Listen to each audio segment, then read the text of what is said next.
It is Top 5 Tuesday here on Main Street Sports Today, presented by the Tennessee Orthopedic Alliance of Columbia. I'm Maurice Patton. That's Wade Neely. We're coming to you from the Lee Company Studios here on West 7th Street in Columbia.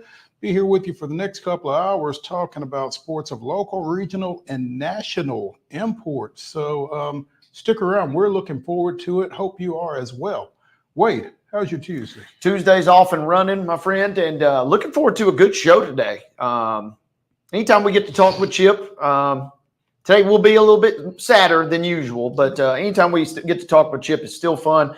Chris has been a great guest for us, and we're excited about what we got going on. I mean, we are creeping on into the big week of college football coming up this week. Absolutely. Chris Harris, Mississippi Braves play-by-play announcer, which is to say former Mississippi Braves play-by-play announcer, will be joining us in the next segment. At the top of the hour, we will be joined by the Blue Raider voice, Chip Walters, at Choose Chip, talking a little 100 miles of hate and more hate now. Ooh, yeah, extra hate. Extra hate. Extreme hate. Man, it was extreme prejudice at this point. Yeah, after Saturday night. But hope springs eternal. It's homecoming week.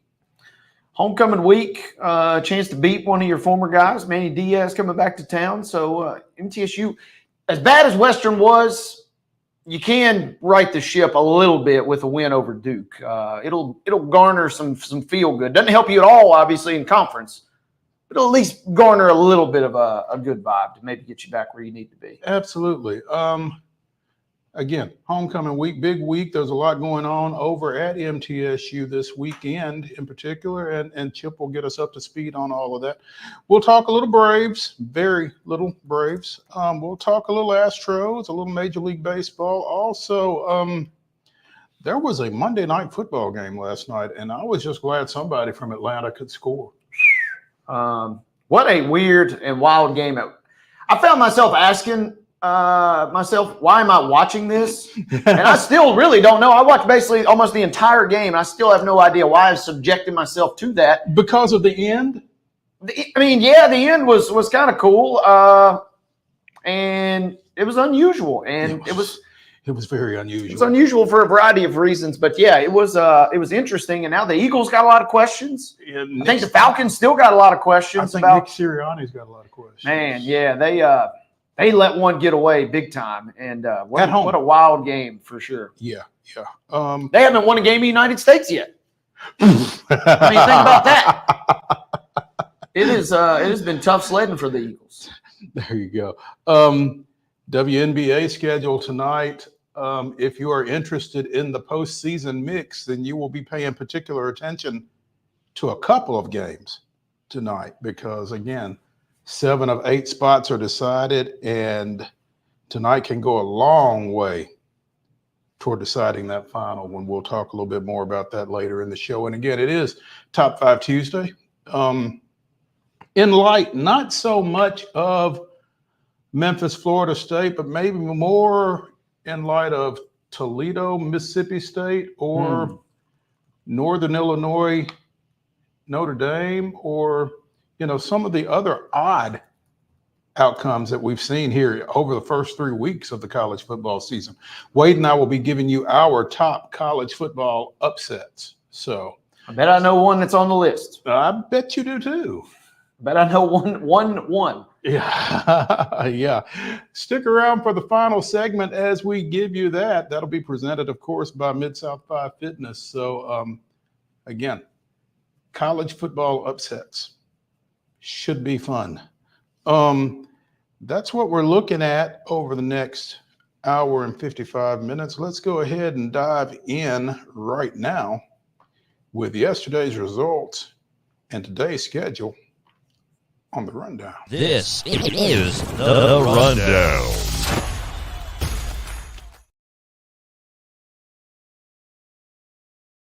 Off with volleyball action from last night. Here are your scores. Eagleville defeating Watertown 3-0. Grace Christian Franklin with a 3-0 win versus Columbia Academy. Straight sets for Hickman County over Battle Creek. It was Loretto 3, Lawrence County 0. Spring Hill on top of Marshall County 3-0. Summertown picks up a 3-0 win versus Murfreesboro Central Magnet. Providence Christian 3-1 versus Franklin Road Academy. Culleoka with a 3-1 win over Santa Fe. Riverdale on top of Stewart's Creek 3-0. It was Middle Tennessee Christian with a 3-0 win versus the Webb School. Kicking it over to girls soccer scores last night. Culleoka, big win over Battle Creek. They put up 10 goals, just one for Battle Creek, 10-1 win for Cully in that one. Clarksville Academy with a 9-0 win versus Ezel Harding. It was Gallatin 2-0 over Greenwood, Kentucky. Giles County goes on the road and draws Huntland. High-scoring affair, 3-3 was your final there. A draw, yes, but a low-scoring draw in this one between Cornersville and Loretto. 0-0. A no-scoring draw. No-scoring draw between those two clubs there as White House picks up a 1-0 win versus Macon County. STEM Academy took a page out of Culleoka's playbook. They pick up a 10-1 win over Kip Nashville, and it was Warren County 6, Watertown 2. Major League Baseball action last night. The Dodgers all over the Braves to close out that series. The Dodgers getting a split with the 9-0 victory. San Diego opens its series at Petco Park against the Houston Astros with a 3-1 victory. We'll talk more about those later in the show. Monday Night Football, again, the Falcons go to Philadelphia and somehow grab a 22-21 victory. We'll be talking more about that one later as well. Tonight's volleyball schedule, 5 o'clock, Santa Fe travels to McEwen. At 5:30, Gallatin is at Valor Collegiate. At 5:45, Columbia Academy hosting Franklin Road Academy. Also, Battleground Academy travels to Middle Tennessee Christian. Grace Christian of Franklin is at Providence Christian. Webb School of Bell Buckle, the Lady Feet, are at University School of Nashville. Again, those are all 5:45 starts. At 6, Community is at Battle Creek. Blackman hosts Oakland. Columbia Central hosting Lincoln County. Stewart's Creek travels to Cookeville. Eagleville is at Culleoka. Perry County goes to Hampshire. Laverne hosts Warren County. Spring Hill is at Lawrence County. Murfreesboro Central goes to Marshall County. Mount Pleasant hosting Lewis County. Loretto goes south of the border, taking on the Rogers Lady Pirates at 6, and White County is at Smyrna. 6:30 start for Rockvale at Siegel. At 7, Loretto is at Athens Bible of Alabama, and no start time available, but Ezel Harding plays at Clarksville Academy sometime today. Check your local listings on that one there, as we like to say, folks. Girls soccer action for tonight. We get underway at 4:30. McGavick traveling to Antioch. Also at 4:30 will be James Lawson over at Hunters Lane. At 5 p.m. this evening, look for Tullahoma at Murfreesboro Central Magnet. Big district showdown in that matchup. Mount Juliet Christian on the road at Nashville Christian. Merrill Hyde is at Republic. BGA is at University School of Nashville. Hillsboro traveling to Cane Ridge this evening. Good Pasture on the road at Davidson Academy. St. Andrews of Sewanee at Middle Tennessee Christian. That caps our 5 o'clock games. At 5:30 tonight, Ezel Harding at Nashville Christian and Kirkwood over at Springfield. Into 6 o'clock now. All these 6 p.m. kickoffs as Webb School is at Franklin Road Academy. McEwen traveling to Harpeth. Cheatham County over at Hickman County. Valor Collegiate travels to Hume Fogg. Kenwood will welcome Waverly tonight. Lawrence County is going to welcome Zion Christian to town.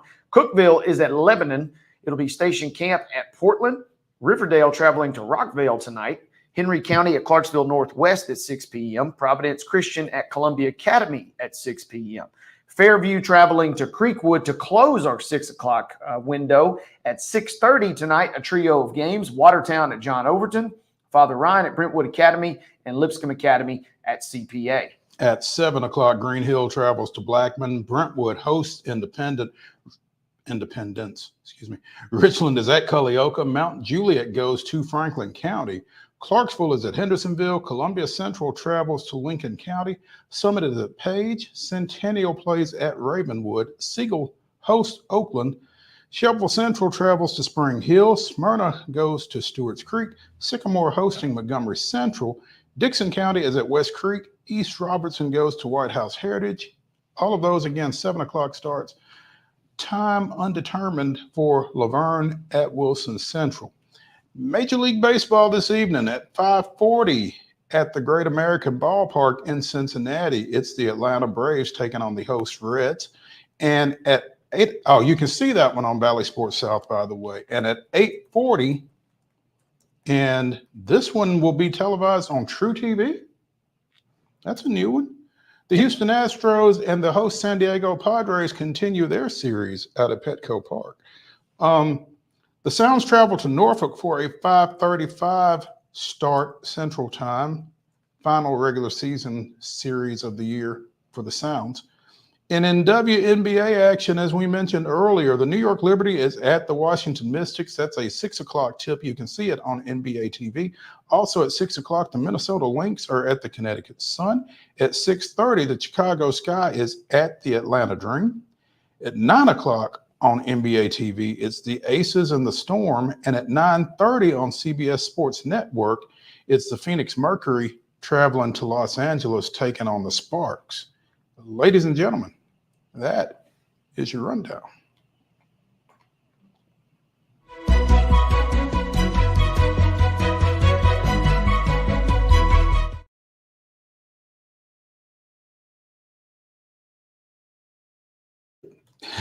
Your top story brought to you as always by Piggly Wiggly and Neely's Mill here in Columbia. Be sure and check out their delicious daily deli lunch options available from 11 a to 6 p. Also, their hand-cut meats and everything is cost plus 10 at the cash register. Piggly Wiggly, Neely's Mill, Columbia. If you are planning to attend the University of Tennessee football games in 2025, you can also expect to pay an extra 10% for your tickets. At the cash register. Yes, and pay these prices and pay no more, by the way. But athletics director Danny White announced earlier today, Tennessee will include a 10% talent fee on season tickets and on single game tickets, with the money generated from that going toward revenue sharing for college athletes. So as early as July 1st, 2025, institutions can share revenue with their student athletes according to the university. And so this will be to help defray some of those costs, I guess. Obviously, this is a response to the NIL aspect of college athletics and the House settlement and everything else. But, you know, it's interesting because a guy that I follow on Twitter, Joel Anderson, kind of pointed this out, that, nobody saw the need for talent fees when coaches' salaries were going astronomical, or when you were putting barber shops in locker rooms, or any of the other amenities. And is this an effort to try to create some sort of animosity toward the players by the fans? I hadn't really thought about it like that. The main thing that I have thought about is, number one, UT is better be glad they're playing as well as they are. I don't know these. I don't think that would go over. Derek Dooley era would not have been kind for these, as I'm calling them, the resort fees. Resort fees have now come to college football. And we all know what everybody thinks about resort fees. So, I mean, this is kind of a somewhat subtle, but also somewhat not so subtle way to work in a chance to kind of bolster your NIL, and that's where you don't call it a resort fee. You call it a talent fee. And maybe you feel a little better about, knowing that some of your money is going to go toward Nico's, $8 million NIL earnings, or whatever potentially that number may be. I don't know that it makes me feel a lot better, but at least I could see the way and the phrasing potentially make you feel a little bit better. Yeah. And it's just going to be an arms race on the up and up. I mean, it's just the new avenue. Yeah. I think that this is definitely a Tennessee striking while the iron is hot kind of thing. Seems like it. But at the same time, Tennessee has kind of been at the forefront of the whole NIL evolution too. So they've got some pretty forward-thinking folks there, it seems. Yeah, Danny White is obviously a pretty smart guy. He's obviously a very well-paid guy, as we've just recently discussed. I mean, this is kind of the next step of running things. I mean, they just announced, that massive deal with Pilot. I mean, Tennessee is kind of they're milking the fans in some regards. That's one way to look at it for sure. But I mean, in the other regards, is why not be the first to do this? You don't want to be last in this situation and have the whole fan base kind of already have turned on you at that point. Well, and not only that, but as Joe Rexrow points out in his article on The Athletic, the Tennessee football fan base is a hungry one. It's been 1998 since they won their last national championship. I mean, that meme on social media, "Take my money." And I think UT fans, the most well-heeled of those are kind of in anything to put ourselves in position to play for and win a national championship, we are willing to do. And so if it's cost an extra 10% to get in the gate at Neyland Stadium, if that's what it takes, count me in. Yeah, sign me up. Inelastic demand curve is what we've got here. A good old-fashioned econ situation, because the Vols know they got a product that everybody wants to see. They're number 6 in the country. They got their biggest game of the season early to this point on the horizon. Who knows where this season goes? But it seems like they're on the upward trend and they're here to stay. So why not strike while the iron's hot? Like you said? And everybody will pay. And if some of the current ticket holders don't pay, there's somebody else that will. That line will that waiting queue, from what I remember reading online, was lengthy to say the least. So yeah, you're exactly right. Folks will be still lining up to take their spot. Sure. So it will be intriguing to see who's next with the talent fee. I mean, yeah, this seems that this has got to be, or this will be, a situation that everybody's just kind of following suit, especially in the SEC. Like you said, arms race. Just means more. Let's take a break from the Lee Company Studios here on Main Street Sports Today, presented by the Tennessee Orthopedic Alliance of Columbia. When we come back, we will be joined by, again, Mississippi Braves former play-by-play announcer, Chris Harris. Stay tuned.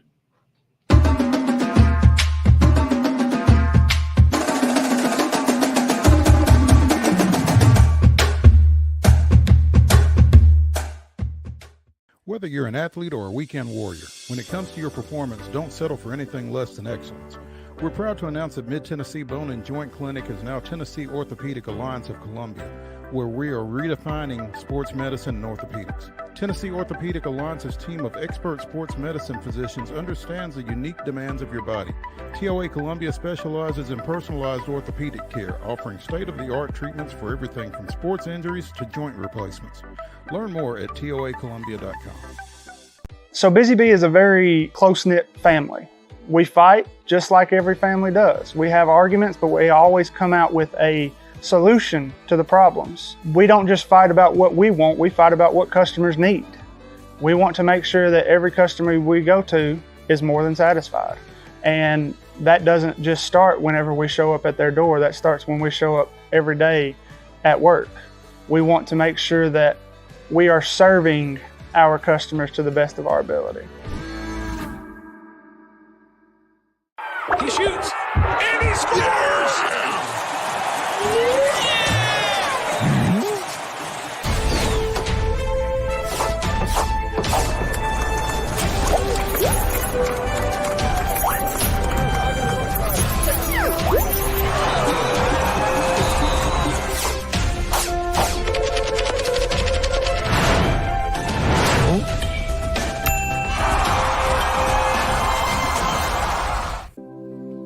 Custom Stone Handler supplies over 600 distributors and suppliers with quality stone products. Along with River Stone, we produce and distribute over 100 building, landscape, and other bulk products. Our goal is to provide quality products, service, and partnerships to ensure our customers' success. We firmly believe that the measure of any person or company is how they treat other people and customers. Give them a call at 931-490-4990 or visit CustomStonehandlers.com. With Lee Company technology, the best handymen are hands-off. Lee Company techs have been using visual findings and other smart technology tools for years to add transparency and virtually take customers along. You see what we see, whether we're in a crawl space or on a roof. With Lee Company, technology helps us help you, no matter what's happening in the world or at your house. We thrive under the lights. A city of performers. Putting on one heck of a show. Headlining night after night. Welcome to Smashville.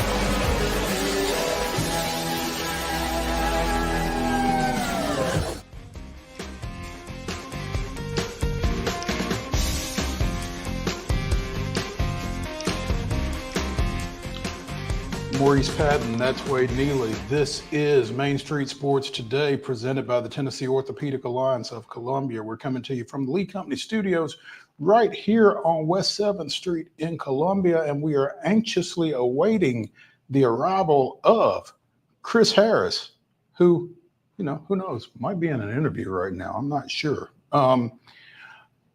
Longtime play-by-play announcer for the Mississippi Braves, the Southern League affiliate of the Atlanta Braves in Class AA ball.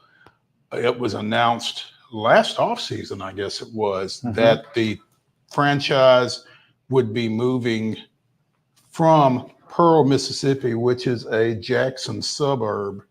I didn't realize Jackson was so far south in Mississippi, by the way. I'm trying to think if I've been there. I've driven through it, I guess, maybe, but yeah.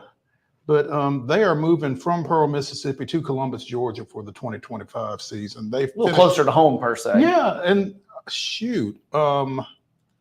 So their AAA team is Gwinnett, obviously. Their AA team will now be in Columbus. They've got a single A team in Rome, Georgia. So most everybody is right there in Georgia in terms of Atlanta Braves minor league affiliates with this move. But again, clearly, this team has been in the Jackson Pearl area for a pretty good while. I think Chris said 20 plus years maybe. And so obviously it's an emotional move for the folks that have been affiliated with that franchise and with that area. I mean, that's clearly Braves country over there as much as any place else. So, yeah, I'm just kind of doing some fact finding here and digging them up. And the M Braves, you've got, that's in some regards, it's kind of like we talk about why fan bases in the South root for college football so much, right? Because you get into some of these markets, or even like the XFL with Birmingham, you get into some of these markets and your options are limited in terms of sports franchises at your disposal, and especially in terms of Major League Baseball. When you're talking about Mississippi, this is going to be a sad situation. It is a sad situation anytime, regardless of where they are. Anytime you got a long-time affiliate like that, from 2005 to 24, that is a long time of memories.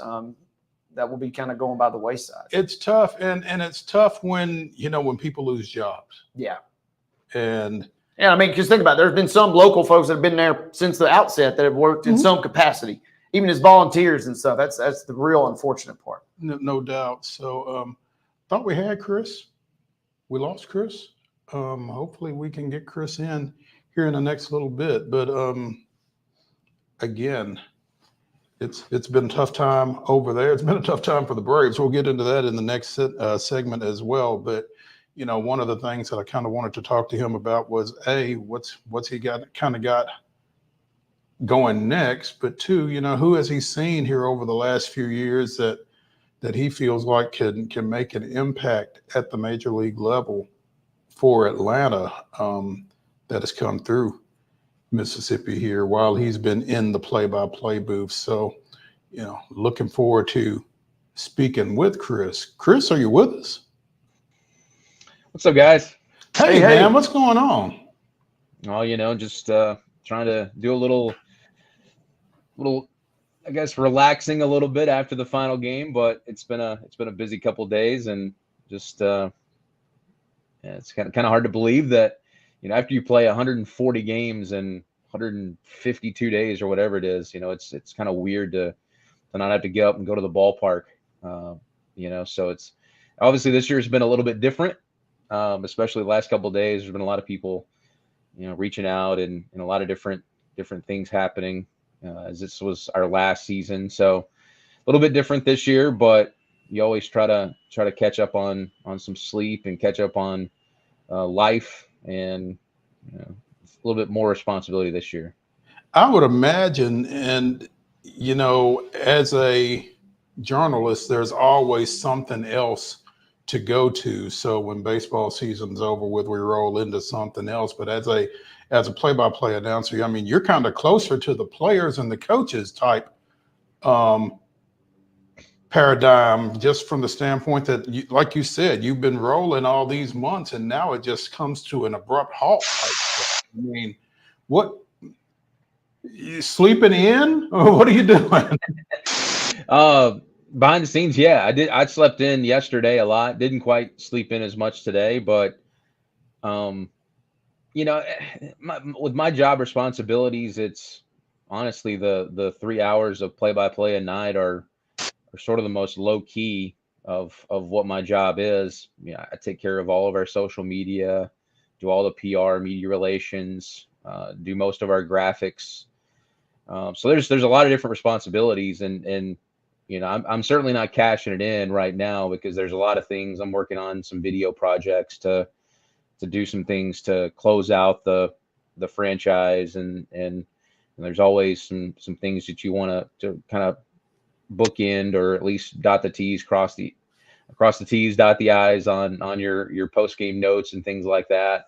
So there's some things that I want to do and continue to do, but usually this time I'm either starting to point towards next season and starting to make my plans for next season, but in this instance there isn't a next season, so it's definitely a lot different. But you're right. I mean, yesterday or Sunday when we closed out the season, all of our players, some of them go back to Florida to the spring training complex to participate in instructional league. Some go to Arizona for the Arizona Fall League, and some just head back to where they're from and begin their off season. So it's kind of a scattering, kind of like in May or June, whenever you get out of school, you kind of scatter to regroup back in August for school. In this instance, they regroup for spring training, in February or March. So yeah, it's definitely weird. It's just you plug away every day, you're grinding, you get through your routine, then boom, it comes to an end.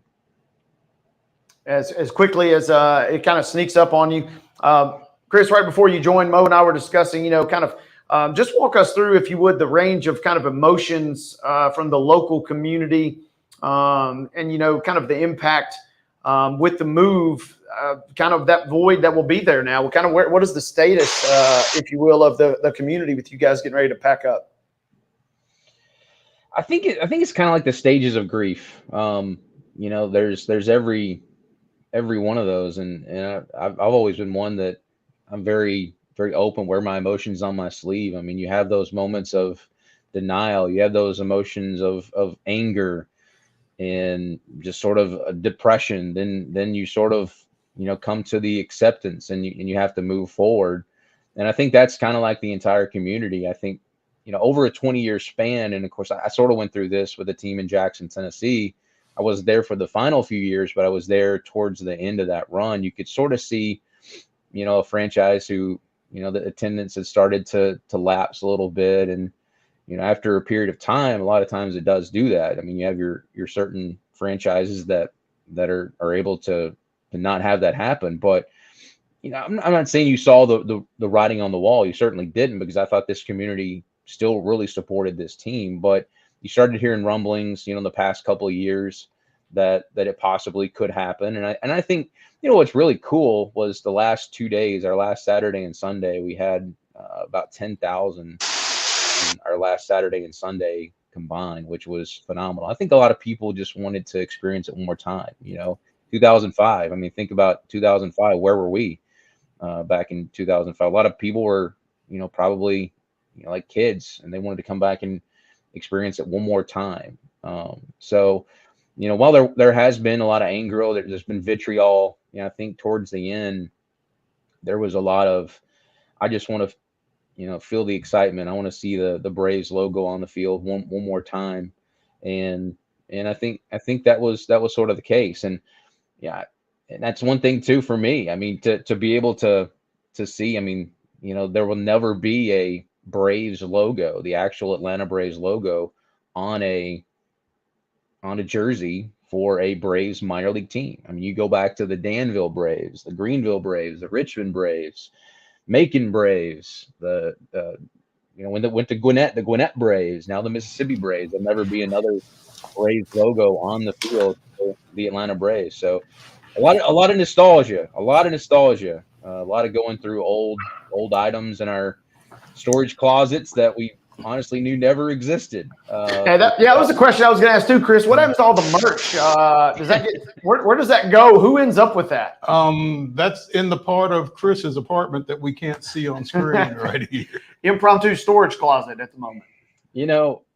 We were able to sell a lot of that stuff at very reasonable prices to people who really wanted to get their hands on that stuff. We gave away a lot of stuff too. The last giveaway night we called it mystery giveaway, and it was literally cleaning out the closet of whatever we could find. I mean, bobbleheads from 2007, jerseys from 2009. I mean, you never knew what you were going to get that day. And then once they got in the stadium, they could barter and trade and create whatever deals they wanted to have. But there were autographed items. I found.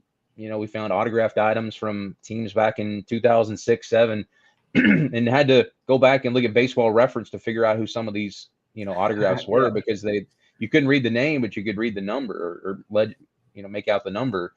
But we were able to, you could get a 2017 autographed bat, which included Ronald Acuna and Max Fried, for $40. We were selling it for that, just so people could get their hands on some stuff. And it was, I tell you what, I came back from that last road trip and the one before this one, and, walked into our office area and things were just pulled down off the wall. And I think that's when it became really real, was, okay, all this stuff in here is now piled up in the floor. And it was, yeah, it hits your feels, man. I'm an emotional guy, so I've been through it, man. There's been some times where I've had to really pause, even during a broadcast, and just, I've only been there for 7 years, but just to know it's a moment. I mean, it's something that's not going to be there anymore. It can be tough. Chris Harris, former Mississippi Braves play-by-play announcer, joining us here on Main Street Sports Today, presented by the Tennessee Orthopedic Alliance of Columbia. This team next spring will be the Columbus Clingstones, which is it's a peach. The Clingstones are, and obviously Georgia is the peach state, and so they have really gone all in on that. Columbus, again, will be the Braves AA affiliate in the Southern League, joining the Gwinnett Stripers, 1P at AAA, the Rome Emperors of the Southern Atlantic League in High A, and the Augusta Green Jackets, who actually play in North Augusta, South Carolina. So everybody won't be in Georgia.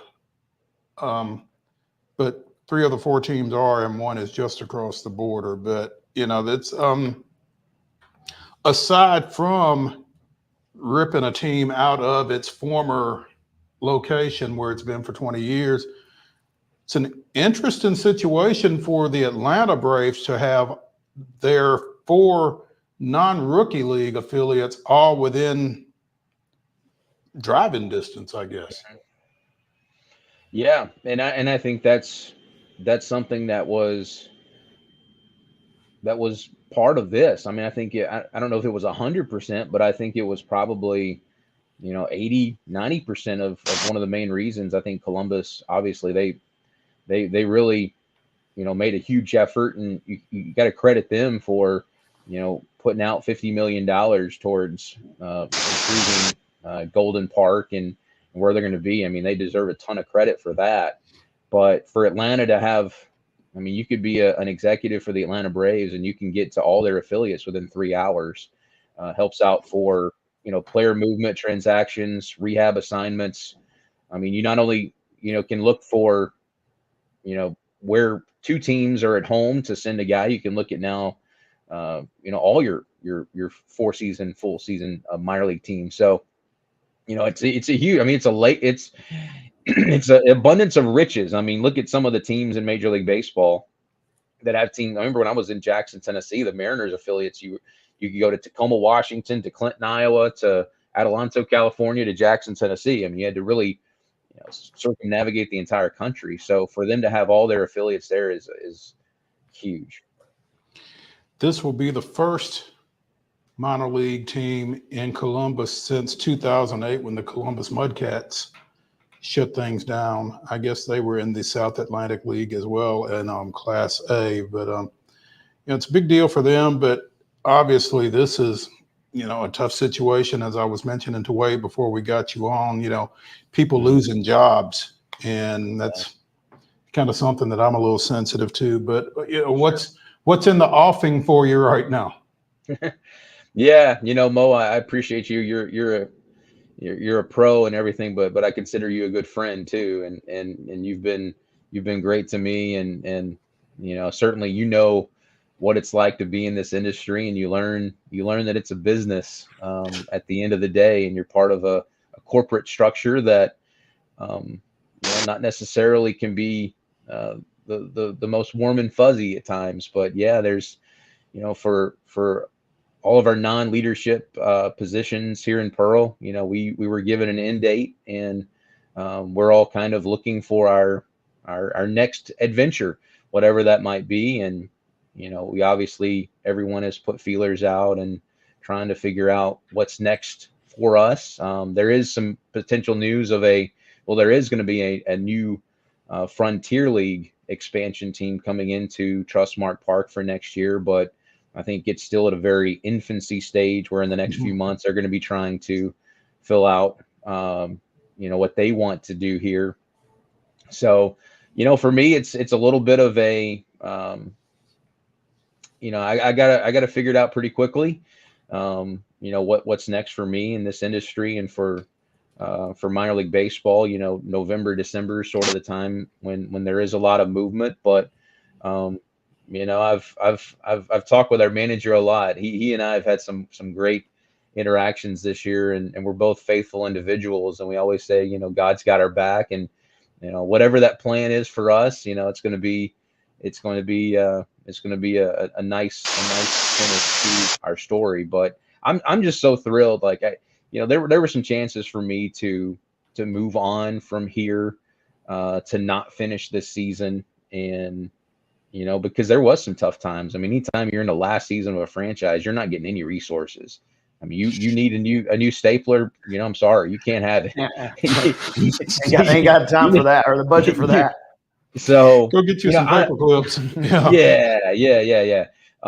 So I'm just darn proud that I was able to finish it, and to, I mean, this is something I'll remember for the rest of my life. The fact that I was able to be a part of this. I mean, I posted it online, or the team did. And, I didn't script the sign off on Sunday, honestly, because we had the quick turnaround from Saturday, Sunday. It was a 1:00 start time. So even if I wanted to, I really didn't have time to write down a script of what I wanted to say to sign off. So I kind of stumbled a bit. I rambled, but, almost broke down a time or two, especially when, I talked about, the ups and downs and things that I've dealt with, and others that I know have dealt with. But, I was proud of the way it finished. And, for every year I go through or anybody I talk to, I can say, hey, look, there were some people here that really dug their feet in. They worked hard to get this thing to the finish line and to give it the proper send off. And I'll always be proud of that. Yeah, because I mean, you could have easily, knowing what was waiting at the end of this, Sure, gone ahead and bailed and covered yourself. And sure. the fact that you didn't do that speaks volumes about who you are as a person, and hopefully that will resonate with somebody at some point. Chris Harris, former Mississippi Braves play-by-play announcer, joining us here on Main Street Sports today. Chris, I'm sitting here looking at the Frontier League's website, 16 teams, including the Evansville Otters and the Florence Yawls out of Florence, Kentucky, just outside of Cincinnati. And if you've ever been to or through Florence, you'll understand the nickname. But a good contingent of Canadian teams as well, looks like. So might be some interesting road trips there. Is the team that's coming to Jackson, is that going to be an expansion team, or is that a relocation as well? Or what do you know about that? Yeah, it's for what I know of this team that's coming in. It's going to be an expansion team, and yes, the first thing that I noticed, as well as many others, was there's a lot of teams near Chicago. There's a lot of teams in the Northeast and Canada, but I think for the Frontier League, they want to expand south. Whether that's another team this year, somewhere another southern city, and maybe more so in the near future, adding a southern portion of the Frontier League, I think is something that potentially could happen. With minor league baseball, of course, you remember 4 years ago, they cut 30 teams from minor league baseball. The draft, which was 40 rounds, is just 20 now. So there is a place for really good independent baseball. And I think the Frontier League has a vision of kind of filling that void, as well as, putting some teams in markets. I mean, in the South right now, I'm not saying these are going to have teams, but you have, towns and cities in the South like New Orleans, Freeport, that don't have professional baseball right now. That could be great places. Jackson, Tennessee, has a good facility there as well. That could be potential targets for a Frontier League. So I think there's a lot of room for expansion, and I think that's sort of the goal for this. And I mean, you look at a state like Mississippi that has so much great college baseball: Southern Miss, Ole Miss, Mississippi State, the great JUCOs, the other school. I mean, think of the independent, non-drafted players that you could get, that have those ties, the familiar names, familiar faces. So I think it has the potential of being really interesting here. And of course, their season doesn't start until May, so have the time to be able to host a lot of college and high school games, February, March, April. And I think it has some. I mean, a lot of work's got to be done. I mean, it's going to be different than AA professional baseball, but I think it also has the potential to be really cool. Off season, what's next for you right now once you get back to the Jackson, Tennessee area?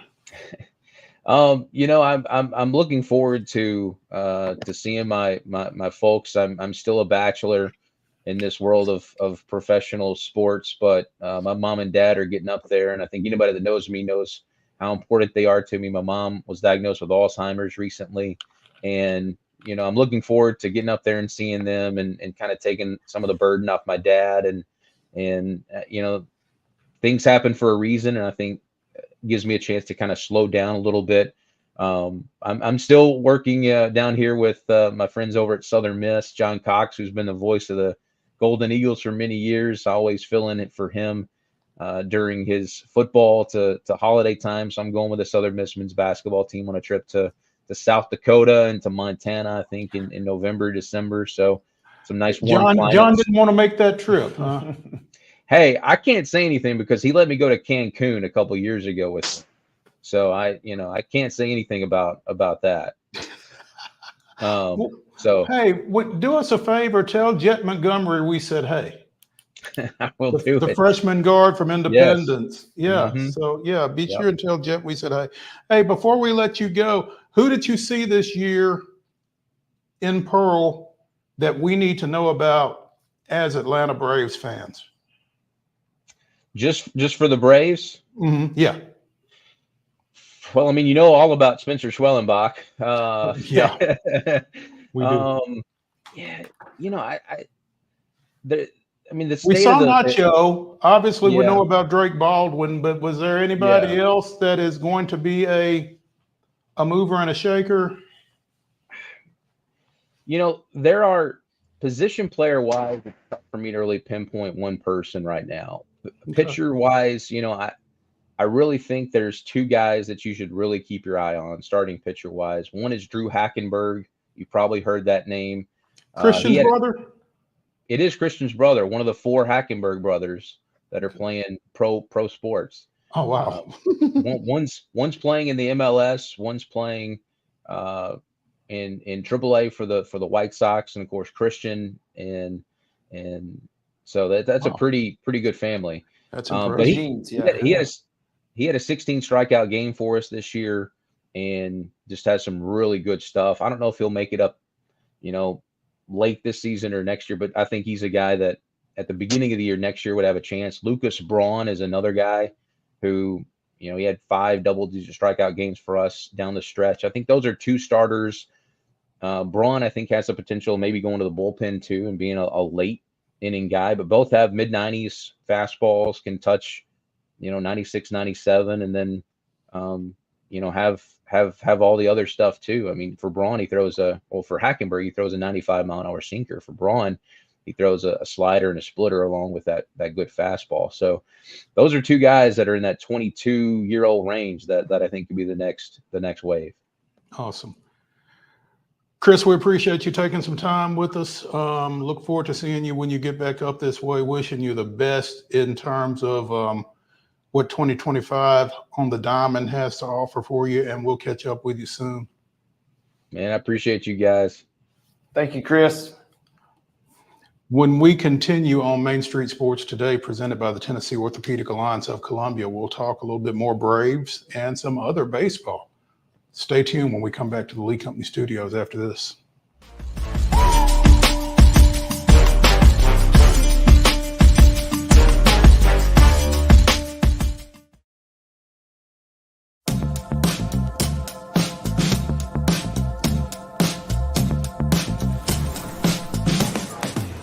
Do you want to be a bad man? Yes, you do. Do you want to taste sweet salvation underneath the summer moon? Do you need another hand now? Yes, you do. Go see Miss Josie down on Columbus Avenue. All right, Columbus Avenue. Welcome to JHA Company, your trusted scholastic partner. We continue to serve schools with yearbooks, letter jackets, and graduation regalia. But now we offer so much more. Our school photography division offers high-quality images that capture the spirit and energy of your students and staff. Let us help build your identity, creating a cohesive look that represents your school's values and traditions. Our e-commerce solutions make it easy for schools to manage and sell their branded apparel online. Let's work together to make every school year unforgettable. Visit our website or contact us today to learn more. JHA Company, celebrating achievements, building identities, and creating memories. So Busy Bee is a very close-knit family. We fight just like every family does. We have arguments, but we always come out with a solution to the problems. We don't just fight about what we want, we fight about what customers need. We want to make sure that every customer we go to is more than satisfied. And that doesn't just start whenever we show up at their door, that starts when we show up every day at work. We want to make sure that we are serving our customers to the best of our ability.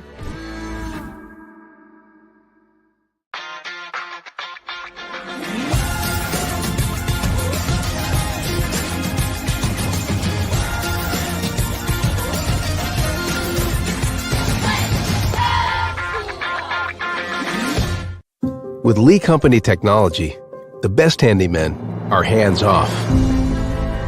Lee Company techs have been using visual findings and other smart technology tools for years to add transparency and virtually take customers along.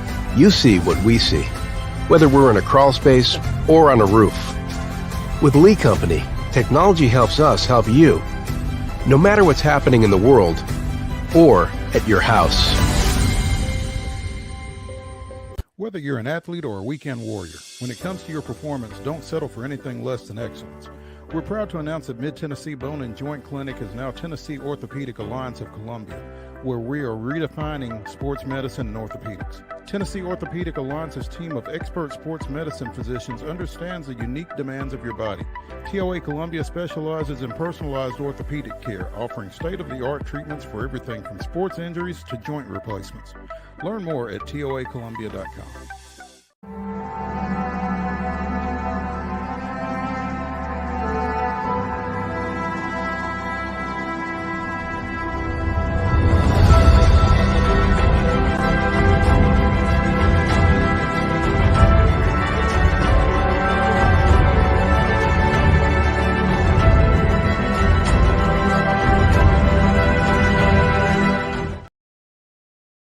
September 17th, 1998, Denny Nagel threw 6 shutout innings. Ozzie Guillen's third inning base hit drove in Tony Graffinino, and Kerry Lightenberg stranded the winning run as Atlanta won 1-0 at Arizona.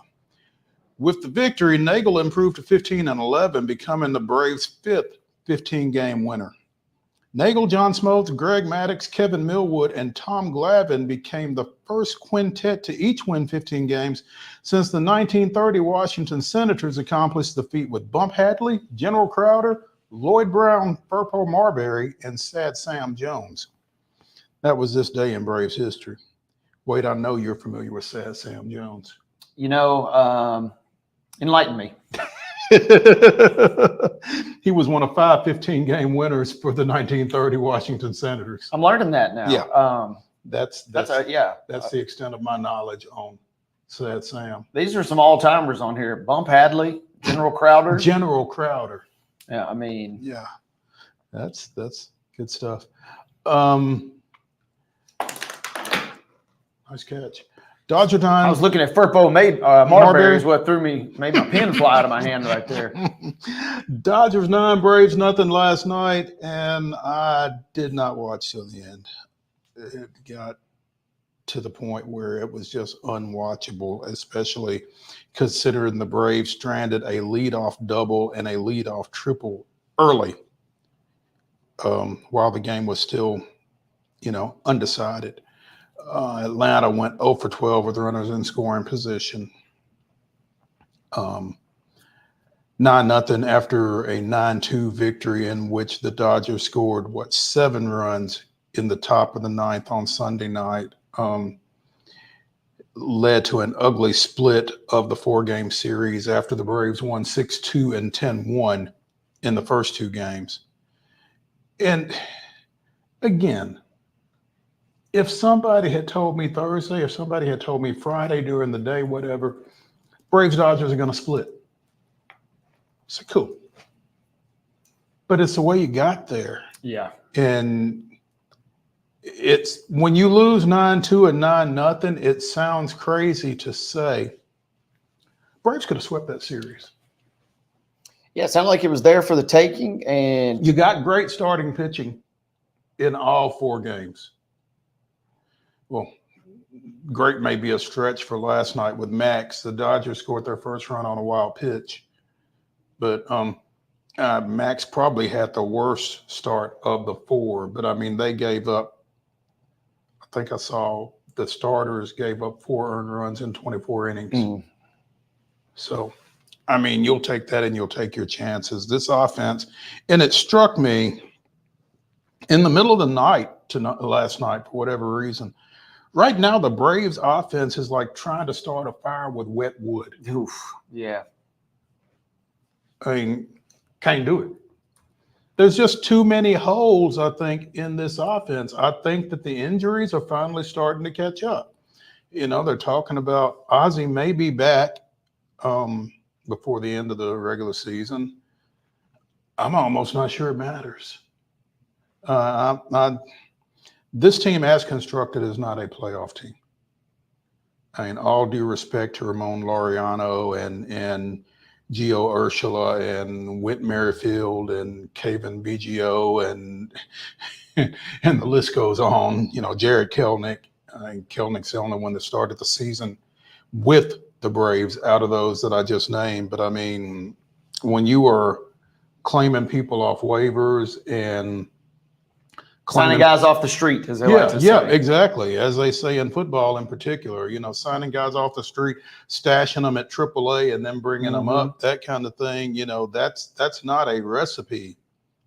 And a lot of Braves fans obviously got spoiled with the magic that Alex Anthopoulos was able to conjure in 2021 with the Acuna injury and being able to bring in Rosario and Soler and Jock Peterson and cobble something together. But, you know, again, I keep going back to it. And one person's excuse is another person's reason. But when you tell me that a team put its opening day lineup on the field one game, opening day, and hasn't done it again since, you know, that's not a recipe for success. Yeah, no, it doesn't sound like it. And at that point, you're, you know, just happy to be a part of the conversation at that point. Exactly. Yeah. And so the conversation has gotten kind of old. They go to Cincinnati today for a 5:40 first pitch.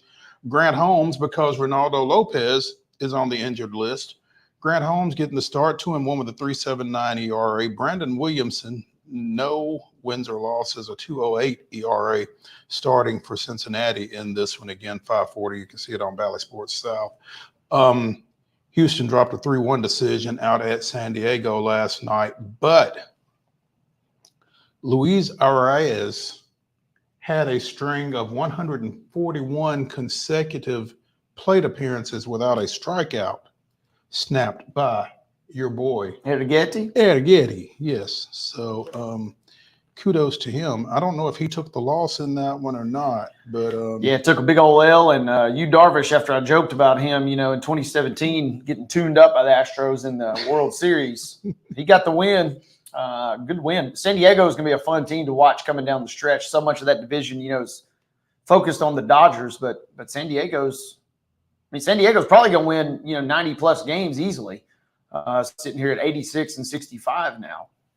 So they're going to be fun to watch. And you're right, they got the Arrighetti start. You know, that's one it'd be nice to get, but it doesn't look like it was meant to be. And then tonight you got Hunter Brown going. You know, it's at Petco. Maybe get a chance to get things going. And go back to our rundown. I think it's on True TV tonight, just to get everybody used to. This is going to, some of the playoff games will be on True TV when they have multiple games going. Okay, so this kind of a dry run to make sure you can find it. Yeah, I think, it's not like March Madness where everybody wigs out, you know, the first night on Tuesday night when the first four kicks off. You're like, where's True TV? What the? Yeah, so you should be good. But, yeah, I think that's why they're trying to just ease everybody in a little bit, getting ready for postseason. So that here in another couple of weeks or so, it'll still be in your memory when you start scrolling the channels or whatever. Yeah, that's my theory at least. Yeah, Arias struck out in the second inning, 9-pitch at bat. Arrighetti got him to go on a curveball on 3-2. Arias said, "I strike out," and I said, "I've got 2 more." What happens? He got hits in each of his final 2. So he scored a run in the 5th and then doubled in the 7th, and apparently banged up his knee on that slide in the 5th, but came out after that. I said Arrighetti was nasty. I fought with him. He's got good stuff. So, you know, nice words for the rookie there. Yeah, absolutely. I respect that guy a lot, and what he does is absolutely crazy in the game that we played today, Arrighetti said. It meant a lot to me for sure. Hats off to him, too. He got me on the same pitch. It's not like I can just walk away feeling great. It wasn't an 0 for 3. He still got me. So a lot of respect going back and forth between those two guys, and that's really cool to see in this game. Again, 8:40 tonight out at Petco. Hunter Brown, 11-8 with a 3.59. Michael King getting the ball for San Diego, 12-9 with a 3.06.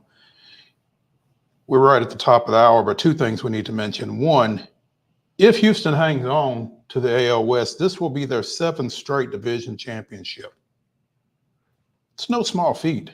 Yeah, been on, obviously only have the 2 World Series to show for it, but they've been on an impressive run just to even be in the mix as much as they have been.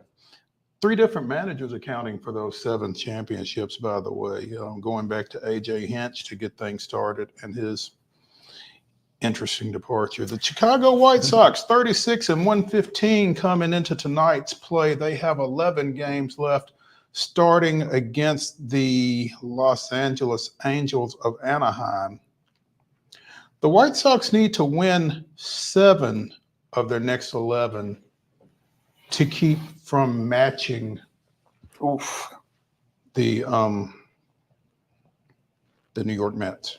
Fangraphs has them projected at 40.5 wins right now, 40.7 to be exact. I don't know how you get that number, but it only that math don't math, as we like to say, and that puts them only winning the 5. So they're going to be on the short end of that stick. It looks like, unless they get something going in a hurry. They're going to be right there on the cuffs. Yeah, they've got 2 more. They won last night at Los Angeles, 8-4.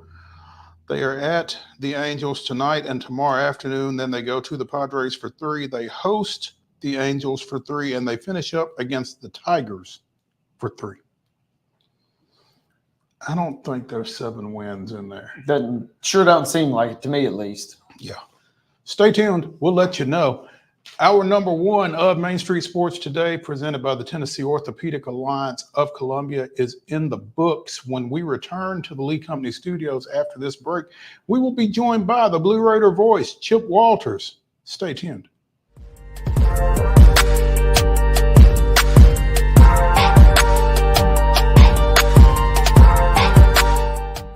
Whether you're an athlete or a weekend warrior, when it comes to your performance, don't settle for anything less than excellence.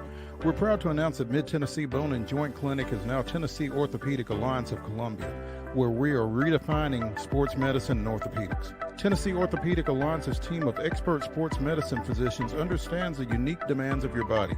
TOA Columbia specializes in personalized orthopedic care, offering state-of-the-art treatments for everything from sports injuries to joint replacements. Learn more at toacolumbia.com. With Lee Company technology, the best handymen are hands-off. Lee Company techs have been using visual findings and other smart technology tools for years to add transparency and virtually take customers along. You see what we see, whether we're in a crawl space or on a roof. With Lee Company, technology helps us help you, no matter what's happening in the world or at your house. Jones & Lang Sporting Goods here in Columbia has been outfitting teams, officials, and anybody else from T-ball to college for 50-plus years. Be sure and check them out at 931-388-8060 or online at jonesandlang.com. Jones & Lang Sporting Goods, the look of a winner. Zion Christian Academy, zioneagles.org or 931-388-5731. You can schedule your appointment. Go tour their campus. It is beautiful over there, and you're definitely going to want to see it. Again, it's zioneagles.org. Give them a call, 931-388-5731, and schedule your tour today. So, you want to be a part of the Busy Bee team, huh? Well, how do you see yourself fitting into the organization? Oh, I get it. You want to be a weather bee.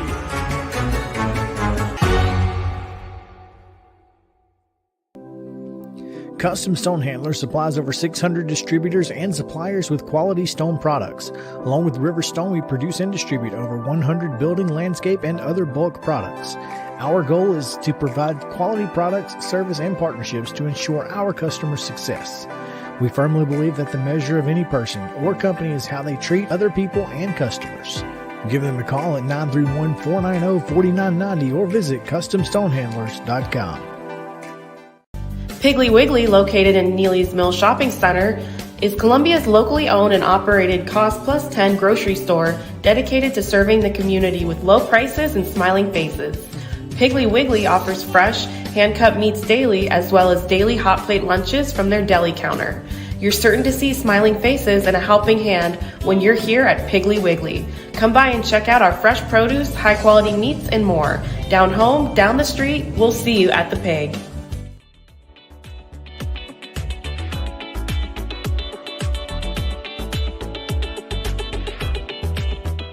Hour number 2 of Top 5 Tuesday here on Main Street Sports Today, presented by the Tennessee Orthopedic Alliance of Columbia, gets going right now. And no one better to get it going here on this Tuesday than the Blue Raider voice, Chip Walters, joining us from campus as we turn our attention away from that red debacle from the weekend and toward homecoming. Right? Isn't that the way we're going to do this? If we don't talk about it, then it didn't happen, maybe? I don't know about that, but I mean, it happened, and there were, obviously the bottom line is what was the final score, but you had a couple of near record performances by Middle offensively, and one of those deals where they put up a ton of yards and came up, really you look back at 2 possessions where they were inside the red zone or the blue zone in this case, and came up short, but and came away with no points, and really kind of changed the complexion of the game, and changed the momentum of the football game. But there were a couple of miscues in special teams that Coach Mason has talked about, and one of the other points of emphasis this week was to improve tackling. Because that's a big deal, but hands off, tip of the hat to Western. They came in, played really well.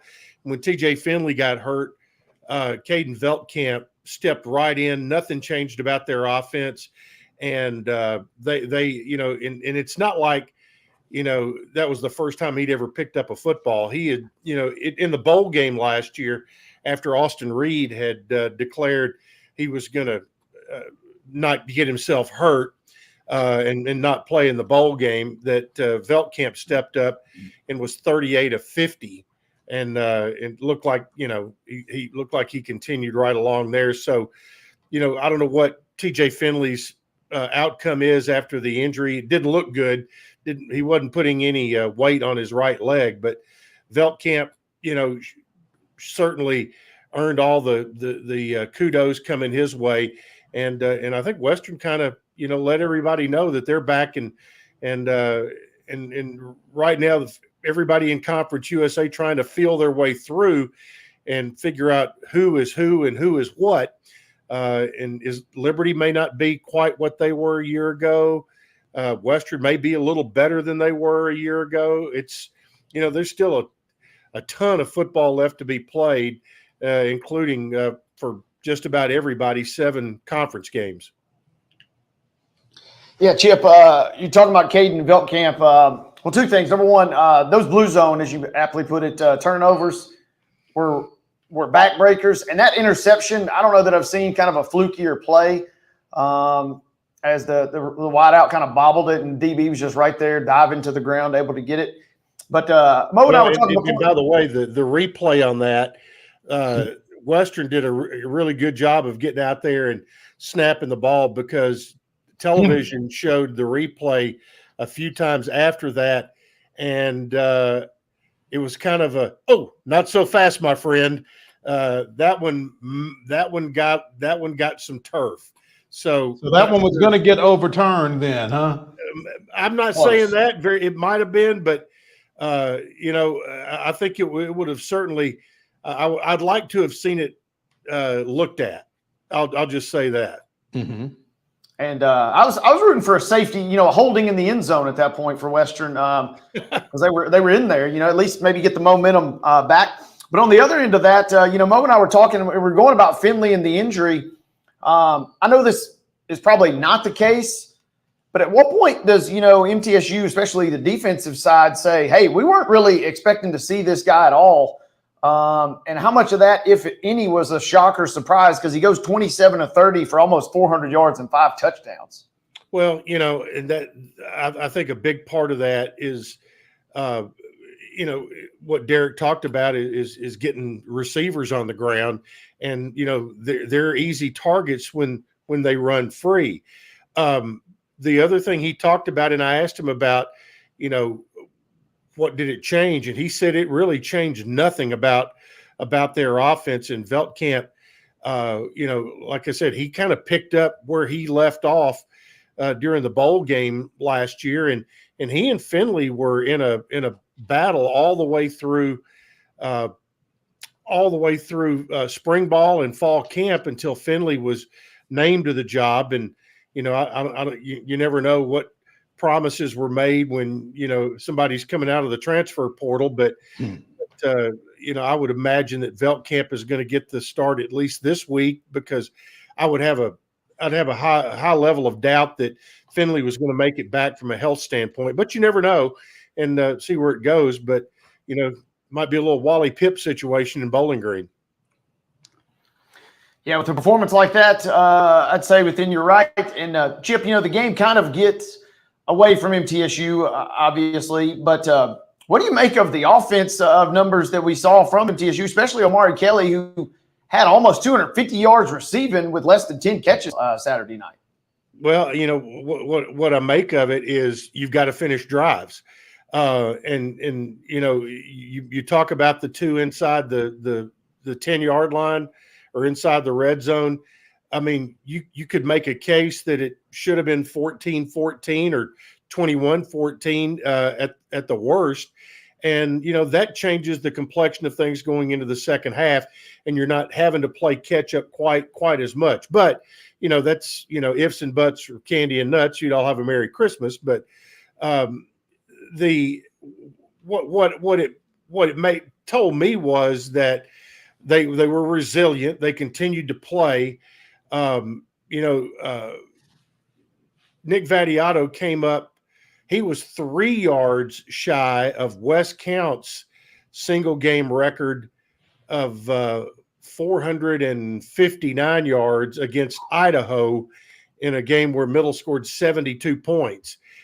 Nick was 3 yards shy of that in a game where you scored 21 points. So that's being efficient with your drives. And Omari Kelly, his 249 yards was 5 yards short of the single game record of D. Mosteller, who had 254 against UT Martin almost 25 years ago. So you had two near record performances.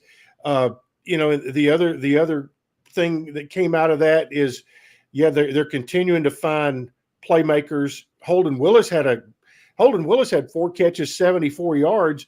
And, that's a good night on any given night within the league.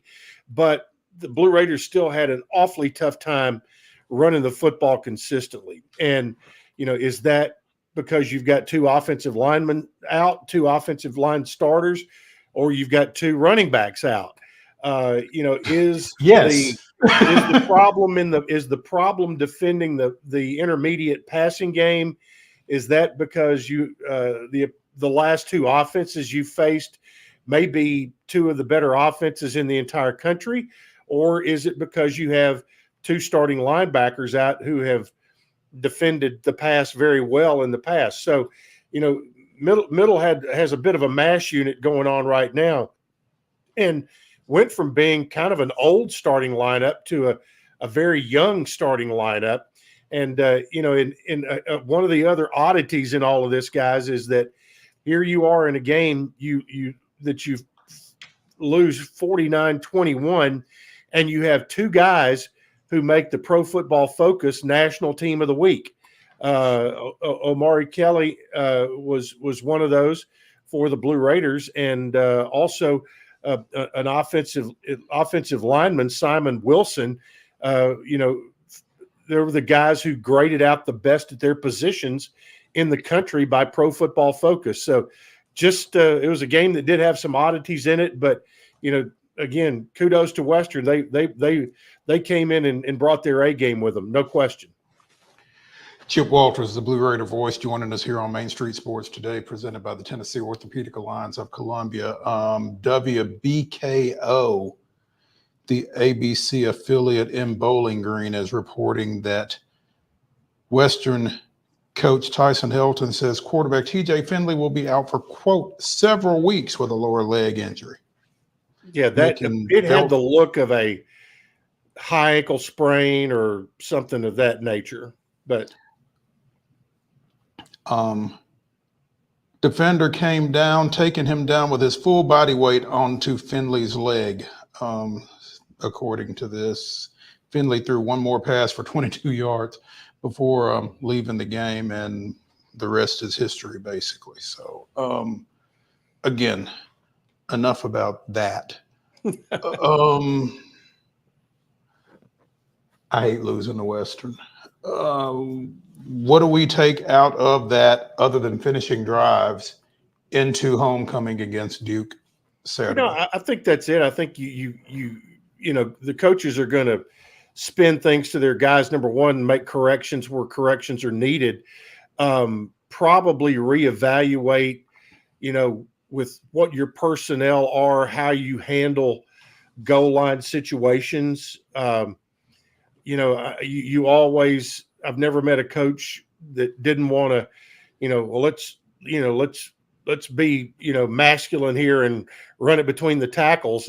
You know, sometimes you got to find a different way to do it. And you know, is it bouncing it outside? Is it putting the ball in, you know, they tried to sneak it once and it was kind of a bumbled snap a little bit, but do you leave it in Vadiato's hands with a run pass option? You know, you throw a hot route to a couple of really good receivers you have? There's a lot of different ways you can go about it, and they go back and evaluate themselves every week on that. But I think what you do is continue to, you know, let these guys know that, you know, what they're doing offensively is being productive. You just have to, again, find ways to finish those drives. And I think being more efficient in what you're doing offensively, and also being more sure tacklers, because Duke is going to have some, you know, power 4 type bodies out there on Saturday, and you can't be just bouncing into people and expecting them to go down. You've got to wrap up, get them on the ground, and you're going to also have to be able to make plays in space defensively. So those are things I think that are going to be, you know, the things that are going to be points of emphasis getting ready for Duke. And also, if you believe the numbers, Mo, the magic number is 27, because Duke has played 3 games and they have scored exactly 26 points in each of those 3 games. So there we go. So if we can get to 27, we're good, huh? You know, they beat Elon, scored 26 on Elon in their home opener. Then they went to Northwestern and won in overtime, and then came from behind against UConn. So, I mean, it's not like they are a pinball machine offensively putting up numbers, but they're going to be solid. And you know that Manny is going to have a good defense, and one that, number one, they will take some chances, which means you will have some opportunities. I mean, that's what Manny has done forever, and I don't see him changing his spots coming into this game with what they want to do, you know, with their defense. And you know, him coming back to a place where he had a lot of success early in his career as a coordinator, he certainly wants his team to play well here, and he's got a couple of other former Blue Raider assistants on his staff. Justin Watts is the tight ends coach there now, and Willie Simmons. And Justin, by the way, was a wide receiver coach and recruiting coordinator under Coach Stockstill. And also you've got Willie Simmons, who has made a few stops since middle, but most recently the head football coach at Florida A&M. He is the running backs coach at Duke. So all guys who were we had a lot of affection for when they were here. Want to wish them all the best of luck for the entire season, except on the night of September 21st. There we go. There we go. Absolutely. You know, Willie Simmons, you mentioned his particular arrival at Duke was, you know, met with a lot of conversation, I guess. I mean, a guy stepping back from a head coaching role to take on a position coaching role at the power four level. But yeah, it's yeah, I'm still intrigued by that, and I hope it works the way he wants it to. But Well, there are always more factors than what is on the surface. If you follow things going on at Florida A&M, doesn't surprise me a bit. Okay, all right. So, Enough said. yeah. Again, it is homecoming week, which typically dovetails with Middle Tennessee State's Athletic Hall of Fame induction ceremonies. And once again, those will take place Friday night. Marvin Collier going into the Hall of Fame, former Blue Raider gridiron great, Jeff Beecham from the baseball program. And that kind of taps me out, Chip. Jamari Lattimore, number 2 sack leader of all time, played a long time in the NFL. By the way, who was his defensive coordinator when he played at Middle? Manny Diaz. And so a little homecoming there.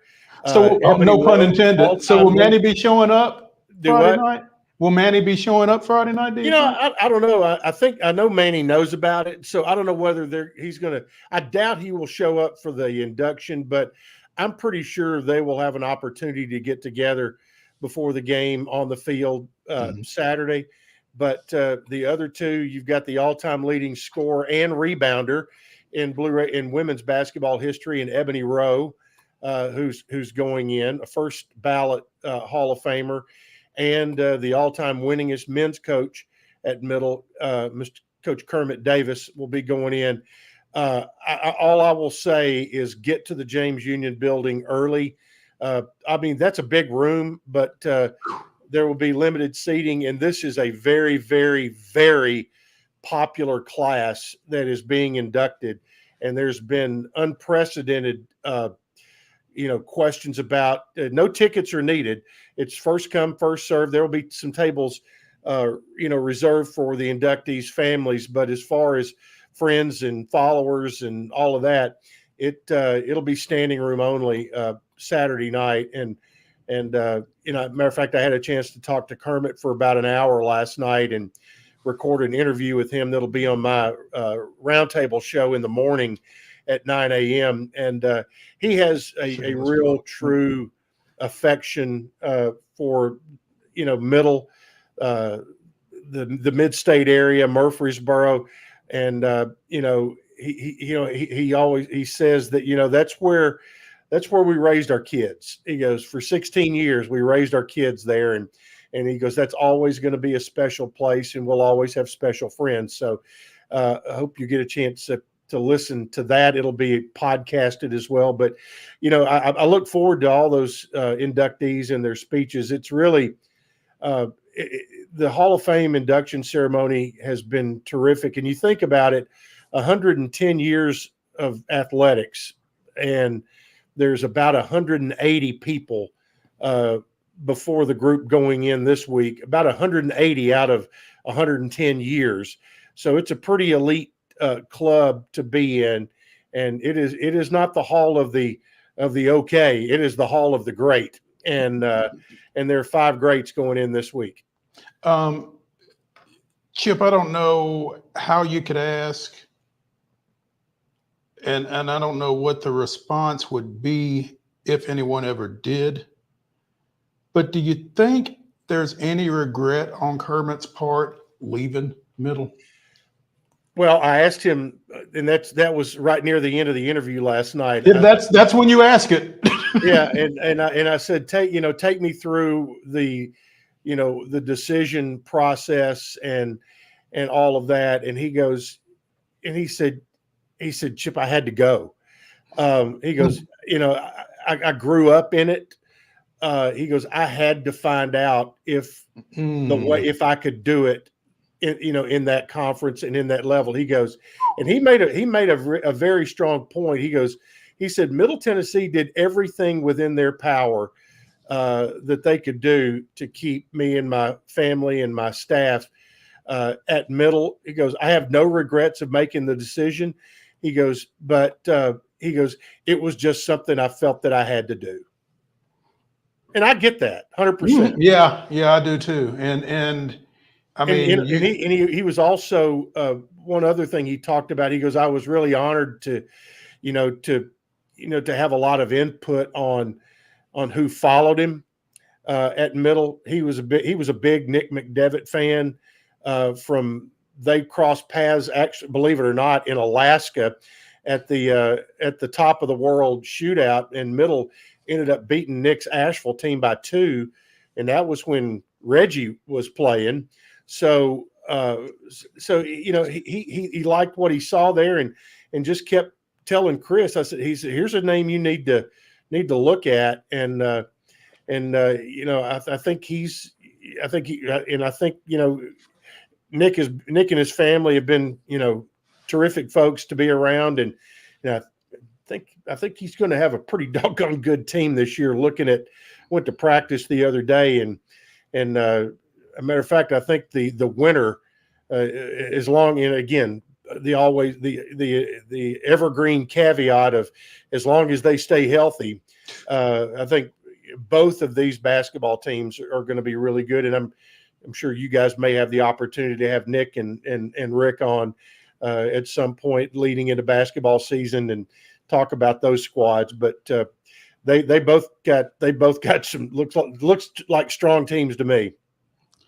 When he says I had to go, the opportunity to test yourself at that level and the financial security that comes with trying to do so as well is not to be sneezed at. I was just kind of curious about that. I never said it to him, but you talk with friends and you what you mentioned with the financial security at his age at that time. He was I'm 61 now, he's 65. So he was about 60 years old at the time, and got a 5-year contract and then had a year added to it, I guess. But basically, the thought was, well, no matter how long this runs, if it runs 5 years or if it goes 10 years, he's basically set up his retirement, along the way.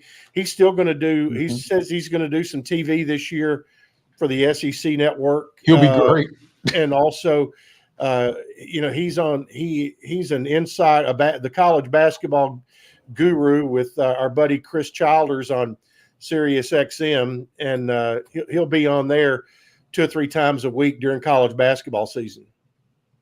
Yeah, he's got the media chops. It seems like dialed in, no matter which avenue that points to. Yep, I agree. I always told him, I said, don't forget your play-by-play guy from back in the day. I'm more than happy to ride coattails if I need to. Absolutely. One final note before we get you out of here, Mr. Walters. Women's golf Cardinal Cup team title win. Tell us more. This is their second tournament of the year, and both have been in Kentucky, and this one hosted by the University of Louisville. And you've got new head coach this year, Lauren Walmsley, who came to Middle from Grand Canyon, and they just had a terrific week. And bottom line, every 1 through 5 all played very well, and had a team number of +1 at the end of the week. Brought home a trophy, and that's got to give them a lot of confidence going through the fall schedule. Anytime you can bring home a trophy, it's a good Yep. one. Mm-hmm. Absolutely. Chip Walters, the Blue Raider voice, joining us here on Main Street Sports today, presented by the Tennessee Orthopedic Alliance of Columbia. MTSU, Duke, Floyd Stadium, 3 o'clock kick. Yes, want to remind you that homecoming parade Saturday morning, 10 a.m. They got the mixer on Middle, and then at noon, the party in the Grove will kick off with live music and all the other stuff that goes along with that, and then into the stadium for a 3 o'clock kick. Of course, on the Blue Raider Network, but also on ESPNU this week. Broadcast begins when for you? For us, we'll be at 1:30 to do the math. Okay. All right. Sounds good, man. Hey, we appreciate it. Can I get up to you Saturday without a pass? We have very tight security standards. Yeah, I Maurice, understand. But I think you know who to call that will be able to take care of you on that should you decide you want to come upstairs. I got a couple of phone numbers. You got some numbers. I got some numbers, but I don't know if I want to come up there if I just want to go straight to the beer garden. So there you go. We'll see how it goes. Maybe you'll see me, but hey, Chip, I will point out there were a few random Western Kentucky jerseys in the beer garden this weekend that I did notice. We got to do something about that. Speaking of tight security is what made me think of that. So, yeah, we got to tighten that up. And also, I'm a fan. I don't like the Western Kentucky itself. I do like the mascot, though, but I was a little disappointed. Big Red was vertically challenged, to say the least. We talked about Kyler Murray and Bryce Young on the show yesterday. Big Red was shorter than both of those guys for sure. So I was a little disappointed with the in-person Big Red Saturday night. Well, I have no comment. I didn't figure you did. But, yeah, we'll between Mo and myself, we'll maybe tighten up security measures in the beer garden for this weekend and going forward. Absolutely. There you go. Good deal. We appreciate you, man. And by the way, the weather's going to be terrific. 89 and sunny on Saturday. Oh, that's conducive to the garden. That's what you want for beer garden. Right. The blue garden. Chip, we'll talk to you later. Later. Thank you, Chip. Hey, when we continue on Main Street Sports today, presented by the Tennessee Orthopedic Alliance of Columbia, we will dive into the grab bag. Stay tuned when we come back to the Lee Company studios after this.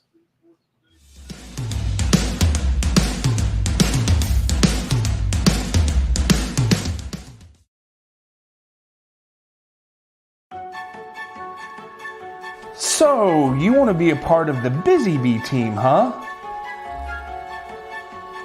Well, how do you see yourself fitting into the organization?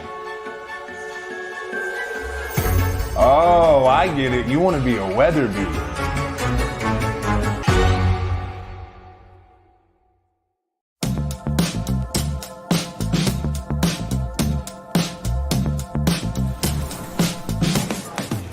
Do you want to be a bad man?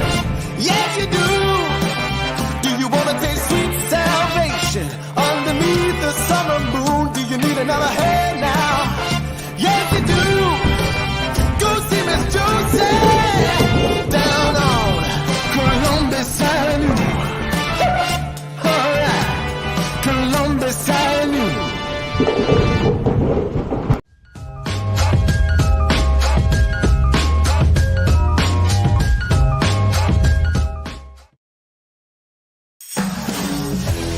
We thrive under the lights. A city of performers. Putting on one heck of a show. Headlining night after night.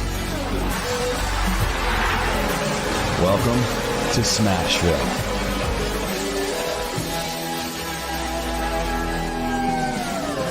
Whether you're an athlete or a weekend warrior, when it comes to your performance, don't settle for anything less than excellence. We're proud to announce that Mid-Tennessee Bone and Joint Clinic is now Tennessee Orthopedic Alliance of Columbia, where we are redefining sports medicine and orthopedics. Tennessee Orthopedic Alliance's team of expert sports medicine physicians understands the unique demands of your body. TOA Columbia specializes in personalized orthopedic care, offering state-of-the-art treatments for everything from sports injuries to joint replacements. Learn more at toacolumbia.com. With Lee Company technology, the best handymen are hands-off. Lee Company techs have been using visual findings and other smart technology tools for years to add transparency and virtually take customers along.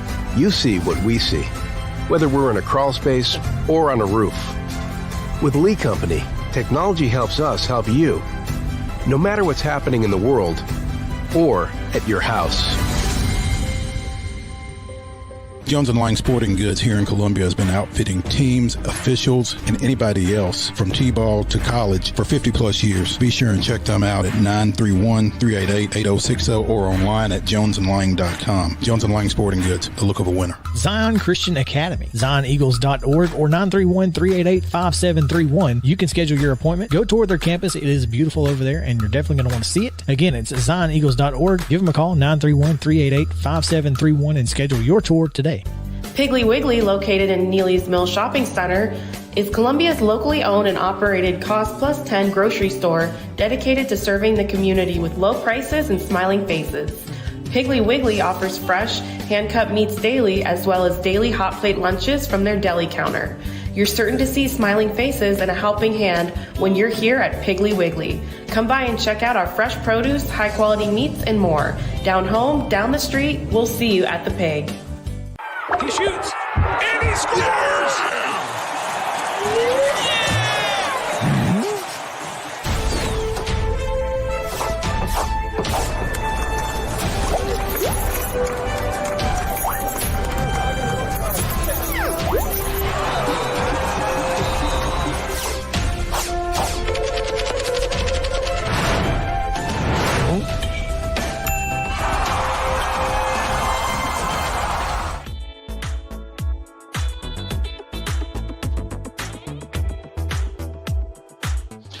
Top 5 Tuesday continues here on Main Street Sports Today, presented by the Tennessee Orthopedic Alliance of Columbia. That's Wade Neely.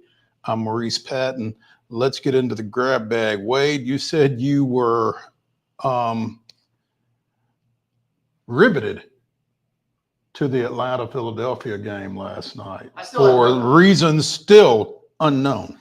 Yeah, I still have no idea why I was watching that, because you could tell by about midway through the first quarter that the Eagles were the better-looking, quote-unquote, offense at the time. But you could just tell Kirk Cousins is not – something's still wrong with him in terms of his injury. And I don't know if it was the right move to maybe rush him back for weeks 1 and week 2. But, man, he was a statue back there at times. And so you just got to just make peace with the fact that you're just going to be watching – kind of a weird offensive game. And kind of once I got beyond that, I felt a little bit better. But yeah, it was an interesting game on Monday night. And props to the Falcons, who snatched one at the end. I still have no idea what the Eagles were doing defensively at the end. You are certainly not alone.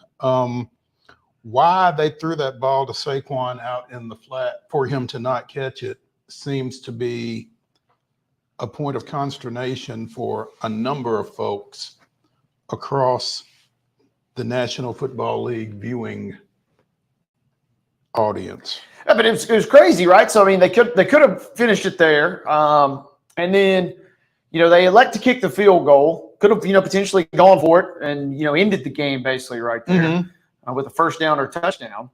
And then on the other end, you put zero pressure on Cousins, who's basically a statue. That's what I'm saying. I have no clue what they were doing. I was watching that last drive, and I was saying, you can not pressure the quarterback, or you cannot cover, but you can't do both. And that's exactly what Philadelphia did right there. I mean, they weren't getting any heat on Cousins, and it was like pitch and catch all the way down the field. Yeah, super simple for Cousins, who, again, was resorted to statue mode with something's up with his mobility. It's still not all the way back. And so that was a real head-scratcher. And that may be one that the Eagles, that division seems like it's going to be pretty competitive, kind of always is. That's one they let get away, and that's a good win for the Falcons to avoid the 0-2 kind of proverbial death sentence right there. I tell you what, though, I mean, Cousins does like the late game dramatics, heroics, that kind of thing over the course of his career. Whether it's been in Washington or Minnesota, that's been a thing for him. And once again last night, that was the case. Yeah, come from behind victory. In Philly, everybody was going bonkers. Kelsey having a great time, joining Troy and Joe in the booth. I mean, everything about that was set up for the Eagles to take care of business. Because on that first drive of the night, where they ended up going for it on fourth down and didn't get it. They were absolutely carving the Falcons up. I'm talking blowing them off the ball. You would have thought that Kelsey was back out there instead of being retired because they were just hammering them up front, and then they just kind of went away from it. I thought it was pretty ironic that during one of Kelsey's conversations in the booth, his successor got flagged for being illegally downfield. Second time. He got flagged for 2 different ones. Yeah, they had all kind of issues. I come out of this, yes, it's a good win for the Falcons, but I come out of this wondering more about the Eagles than I do about the Falcons after last night because that's kind of a bad loss. The way that it played out. In terms of the Eagles' defensive philosophy late in that ball game, maybe this will shed some light. Cousins has 51 pass touchdowns against the blitz over the past 5 seasons, according to ESPN.com, which is tied for the most in the league with Josh Allen. Patrick Mahomes is third with 47. So maybe Philly was scared to blitz him. It just felt like, and that very well could be the case, but man, it felt like they were just sitting back, just. But if you're not, again, if you're not going to pressure him, you got to cover. Yep. So wild game. One thing also is for sure, Kyle Pitts is still on a milk carton. His, you thought maybe with Cousins coming in that they might finally get him going, or now that Arthur Smith's gone, he might be kind of finally free. Man, 3 catches, had 4 targets last night. Mooney was your leading receiver. Also on the other end, the Eagles, depending on how long they're without A.J. Brown, they said, quote, multiple weeks now last night. That is going to be interesting to see how that offense goes forward. Yeah, because if you don't have A.J. Brown out there to kind of balance things up with Devontae Smith, you got issues. I mean, have you ever heard of Britton Covey? I have not. Have you heard of Grant Calcaterra? That's too many syllables. Yeah, no, I've not. Jahan Dotson and Johnny Wilson. Those were all targets last night. Wait a minute, who's the Dotson kid? Jahan Dotson. Oh, no. Is he from TCU? I don't know. Former Penn State receiver. Yeah, I mean, so other than Dallas Goedert and Barkley, those are only 2 pass catchers. Well, Devontae Smith, who also dropped a touchdown. I mean, this is kind of an interesting spot for the Eagles. They got a lot of questions. When you say pass catcher, you use that term loosely. Right? Loosely, because, Smith, he had one, but he definitely dropped the second one in the end zone. And obviously Saquon had that drop late that would have kind of sealed things up. So, like you said, tough loss for the Eagles, 22-21 in that one. And a good win. Final point there, massive win for the Falcons. Because that NFC South is going to be electric this year with the Saints and Bucks looking like world beaters early. So the Falcons at least keeping their name in the mix for now. Yeah, and obviously the 4th team in that division. Man, they technically are still a franchise. That is correct. But 0-17 is in play for those guys. Man. And so, nice segue, Mr. Neely. With Bryce Young officially being demoted in favor of Andy Dalton over in Charlotte, does that make Carolina's trade with the Bears last year to get the number 1 pick, does that make that the worst trade in NFL history, in recent NFL memory? I mean, there have been bad trades, but when you look at what was moved here and what you've gotten out of that, it's not a great look for the Panthers. No, certainly doesn't. Maybe not in the greatest of all time or worst of all time, the WOT trades, if you will. This one is gaining steam, and here's the thing: it's not done yet. WOT. I love that. The WOT of all time. Not to be confused with the GOAT. Darnell Wright, Caleb Williams, Tyreek Stevenson, DJ Moore, and again, still another pick that could in next year's draft. That's obviously going to get potentially higher, as bad as the Bears look currently. So. As bad as the Panthers looks. I mean, this is shaping up to be one of the absolute worst. Hasn't fully paid off for the Bears just yet. That one may take 2 or 3 years to actualize for them in terms of, big wins and a big payoff. But as it sits right now, that is a big old woof at the moment. And it's not just that you gave up all that for the number one pick. You didn't give that up for Bryce Young. You gave that up for the number one pick, and then you exercised the number one pick on Bryce Young.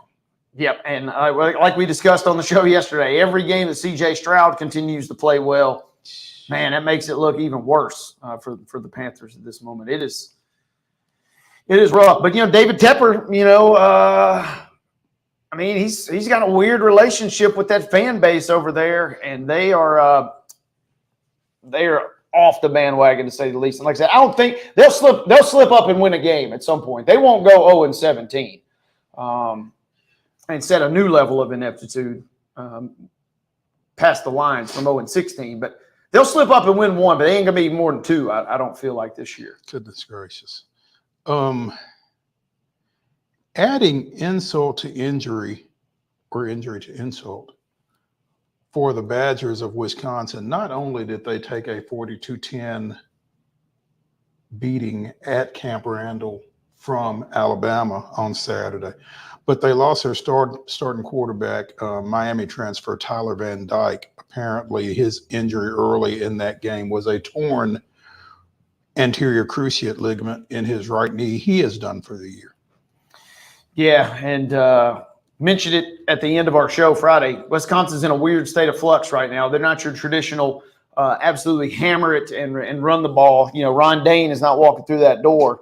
But at the same time, they're not fully explosive in a 4 and 5 wide set just yet. So Tyler Van Dyke was kind of going to be a nice little bridge there. Mm-hmm. And, yeah, they were never going to win that game even if he stayed healthy all 4 quarters. But having that, makes it really, really tough for them. NHL news, Sidney Crosby and the Penguins agreed on a 2-year, $17+ million extension. I don't know that he was necessarily going anywhere, but still. Yeah, maybe potentially one last big payday. Maybe without really having read a lot into it, maybe just a gesture of good faith. One last, hoorah for Sid the Kid. 37 years old. Yeah, just turned 37. I mean, he's been doing it a long time because he got started so young. 37. I mean, I'm not enough of a hockey fan to really have a feel. In hockey years, how old is 37? Kind of depends on the position, right? But they've done a good job over the years of protecting him as much as you can. But I mean, he is a center, and he's got a lot of tread on the tires. Mm-hmm. He's got enough though that they're rewarding him here, and I don't think it's just a super courtesy. I mean, he's still giving them a little fair amount. We're not talking prime Sid the Kid anymore. What did he? Well, let's just look at it this way. I mean, he scored 42 goals last year, and his career high was 51 for the Penguins. Okay. That came back in 2009-10. So the 42 goals that he has scored is the most he scored since 16-17. So I mean, he's still got some decent gas, which is crazy to think about because he just started so young. His first season in Pittsburgh was all the way back in 2005-6. So I mean, he's been doing this a long time at a high level. Yeah. The average annual value is the same, $8.7 million per, as his 12-year, $104.4 million contract that he signed back in the summer of 2012. General Manager Kyle Dubas says, Sid is making a tremendous personal sacrifice in an effort to help the Penguins win, both now and in the future, as he has done for his entire career. So he really signed a team-friendly extension when he could have, hit the open market. So, that's a little refreshing to see these days. Average annual value, $8.7 million. What's Sid's jersey number? 87. When was he born? Oh, I'm assuming 87. August 7th. Man, okay. So the number, I guess it's a good thing he wasn't born in October. Yeah. For the Penguins, but yeah. So cool. The rest of the league has Sidney Crosby to deal with for at least another couple of years. Still an all-star last year. I just, man, he's been impressive, been fun to watch. Not to the same level of LeBron James, but man, pretty close in terms of we saw what he was potentially going to be or could be, and so much hype around him coming in. They were calling him, the next one. And he is pretty much done pretty much everything that he's kind of set out to do. So cool to see him kind of get one last big payday. Yeah.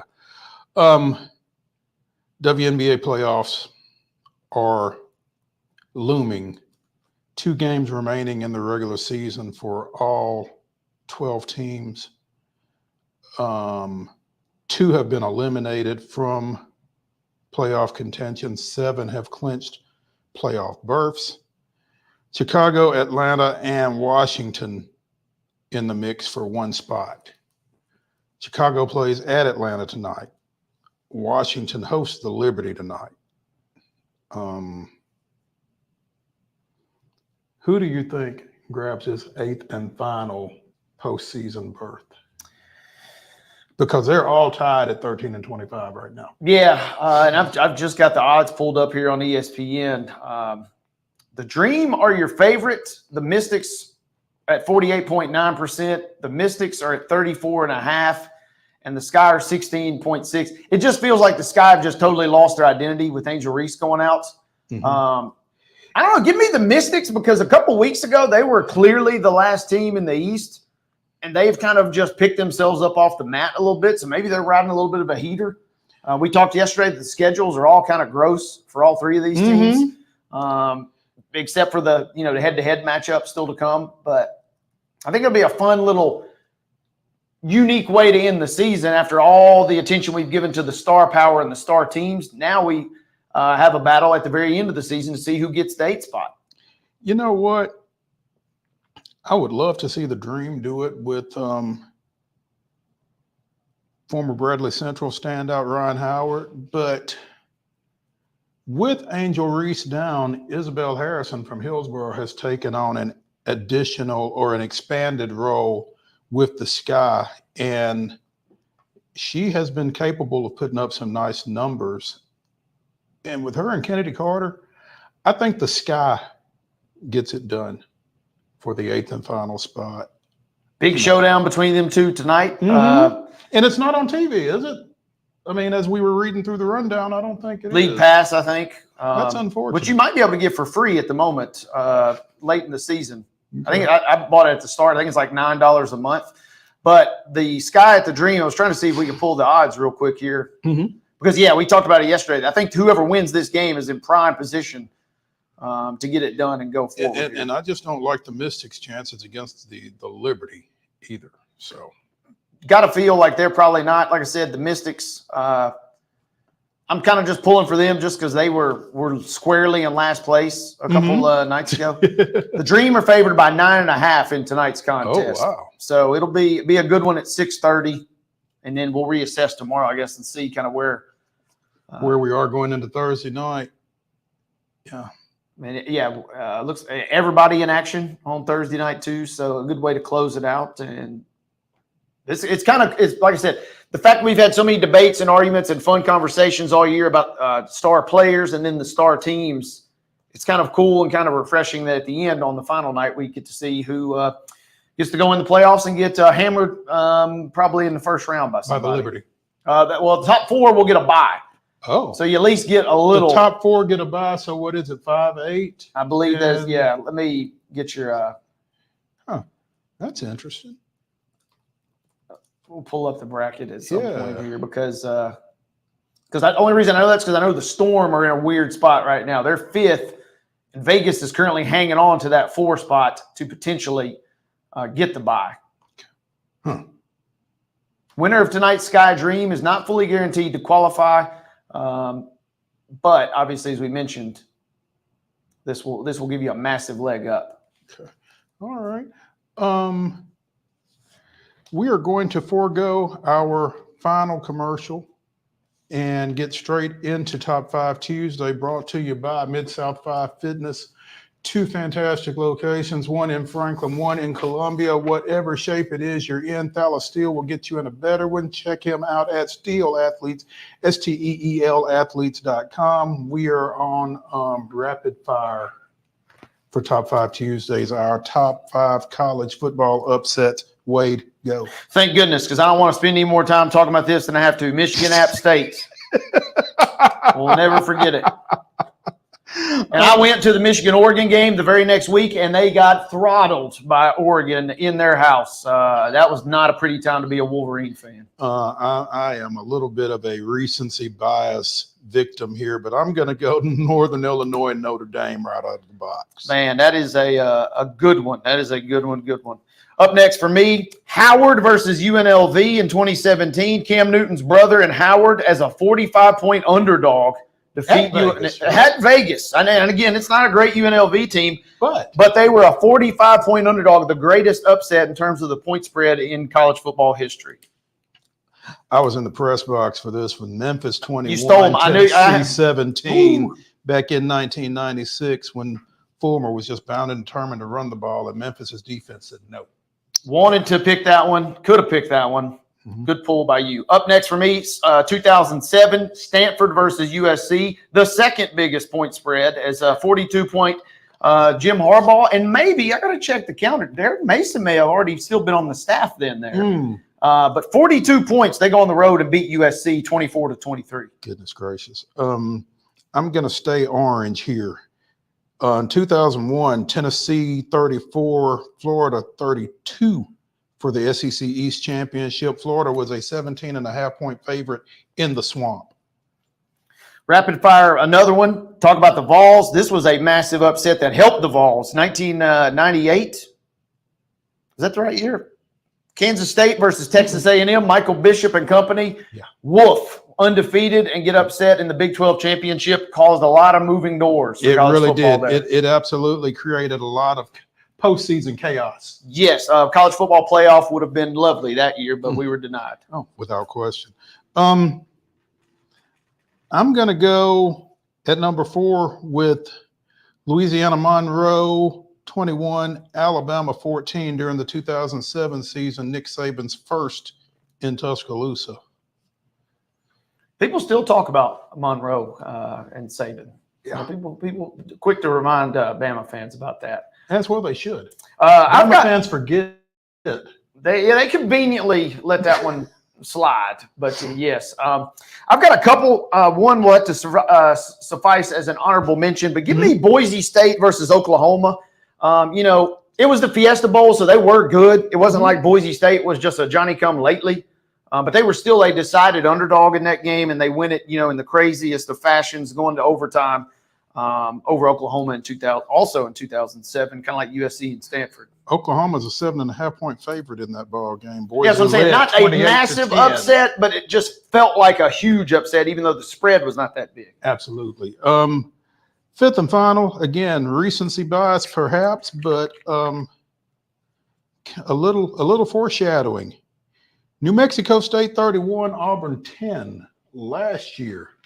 Down at the loveliest village on the plains, and kind of Diego Pavia's coming out party. We won't talk about Diego's last effort. Speaking of upsets. No, yeah. Georgia State, where you at? Yeah, right. Honorable mention real quick for me. Not everybody talks about Carnegie Tech defeating Notre Dame back in 1926. I'm here to bring it up. But yeah, Notre Dame had Newt Rockne. They were considered unbeatable, and Carnegie Tech got them back in 1926. You were riding for Carnegie right here. So, I like it. There we go. People don't bring that one up enough, I feel like. Salute to the fighting Carnegies. That is Top 5 Tuesday, again brought to you by Mid-South 5 Fitness. 2 great locations, one in Franklin, one in Columbia. Thala Steel, you can find him at Steel Athletes, STEEL athletes.com. He'll get you hooked up. That's going to do it for our Top 5 Tuesday edition of Main Street Sports Today. Be sure and come back tomorrow at 2 o'clock. We'll see you then.